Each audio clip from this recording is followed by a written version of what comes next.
I found that I wanted more control over what was going into the photograph. I didn't want it to be happenstance, that I would be out there and have to find something.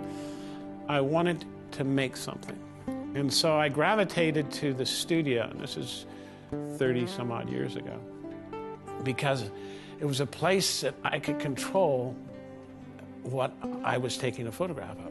Not lighting and all that. I could control the visual aspects of the image. Everything in that image was mine. I primarily, actually totally do mostly all figure studies. And that was, there again, important to me because those figures represented a lot of times me.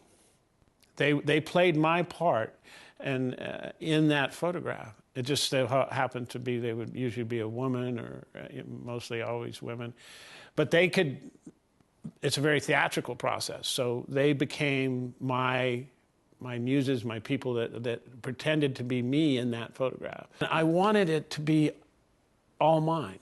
Everything that I did was mine, my control, my decision. And it totally different than what my family does or my grandfather's nudes. My grandfather's nudes, much more form, and just beauty. And, there's a simplicity to them that's just stunning. Mine are much more complicated. My dad used to argue, "Oh, Kim, you're too cerebral," And I said, well, that's what I need. That fulfills my vision of my art. And then that's what's so wonderful about living here at Wildcat, is that it is the home of Edward Weston, but it's also Gina and I's home, and our son, Zach. And people, to them, could be Mecca. I mean, when you take people that really love photography, and especially love my grandfather, into his darkroom, I've seen grown men cry. That, they look down at that printing frame and those tools, simple tools, and it's so moving to them to be in the place where Edward made these beautiful images. To have that and to have people be able to visit and open up the house, but I love photography. It's my life, it's my passion. So the door is usually always open. Just as Edward kept a guest book, which is a wonderful document, Gina and I keep a record, especially Gina because she has to print all the prints, but we have online the people that have visited Wildcat. I mean, from Dennis Hopper to Graham Nash to high school, our local high school students. So to be able to go back and look at our website and see all those people and all the hard work it took Gina to keep that alive and running is great. It's a great part of what our history is here. The partnership between Gina and I came out of really necessity because I was a carpenter and she was a masseuse, and we were living together here at Wildcat. One day I came to her and asked her if she would run the website. Let's work together at this goal that we want to do.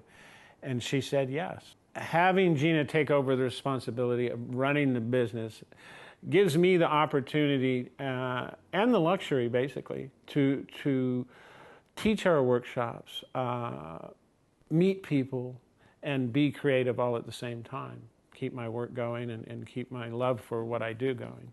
Wildcat Hill here, the house, like it was built for my grandfather by my uncle.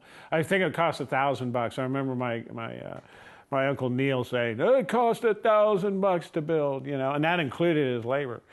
Very simple house, as you see. The desk behind me was Edward's. It was a desk that he wrote day books on. And as you go around the room, it's an interesting mix of Gina and I and us living here. I mean, people come and they say, do you actually live here? Because they look at this stuff and they go, yeah, we live here. This is our house, this is our kitchen. They find it hard to grasp that we actually live in this living museum, is what I call it. And that's very important to me. I didn't want it to be a velvet rope, and people could peek in and it's where we live. This is my desk. This is where I write letters, this is where I sit and do my work. It's not a dead thing, it's going on. It's the next generation. And as you look around the room, the different things that we've collected, we're all things that I got from my father that pertain to the house, you know, that belonged in the house.